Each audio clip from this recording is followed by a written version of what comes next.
ఈరోజు నిన్ను దర్శిస్తున్నాడు. దేవుని దర్శనాన్ని గుర్తెరిగి ఆయన దర్శనంలోనికి నువ్వు వస్తే అది ధన్యకరమైన కాలం అయింది, లేకపోతే వ్యర్థకాలం అయింది.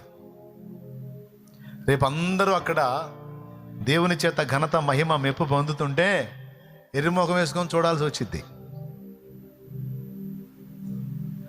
ఇహలోక బంధాలు మరచి నీ ఎదుటే నేను నిలచి,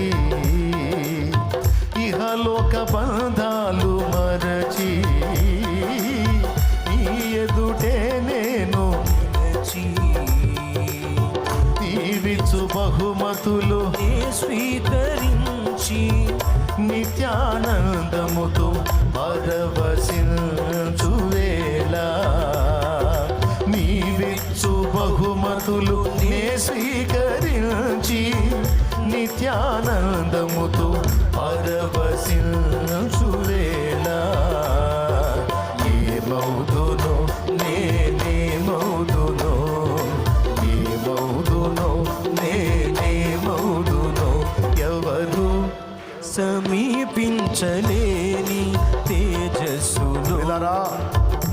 రేపు నా ప్రభు దగ్గర నువ్వు ఘనత పొందాలి, మెప్పు పొందాలి. నా కుమారుడా, నా కుమారు, ఇదిగో నీవు నా కొరకు ప్రయాసపడ్డావు, వాడబడ్డావు, రా. నేను నీకు ఇచ్చిన పిలుపుని నువ్వు గైకొని నాకు విధేయత చూపావు, రా, ఇదిగో నేను నీకు సిద్ధపరిచిందని రేపు దేవుడు నీతో అంటే, దర్శనానికి విధేయత చూపిన నిన్ను దేవుడు మెచ్చుకుంటుంటే, దర్శనానికి అవిధేయత చూపి దినములన్నీ వ్యర్థపుచ్చుకొని ఏ శేషము లేకుండా ఖాళీ అయిపోయిన బతుకులుంటే చూడక్కడ తలదించుకుంటాయి. ఇప్పుడు చెప్పండి, నీ దినములు అర్థవంతమైన దినములుగా ఉండాలనుకుంటున్నావా, వ్యర్థ దినములుగా బతకాలనుకుంటున్నావా?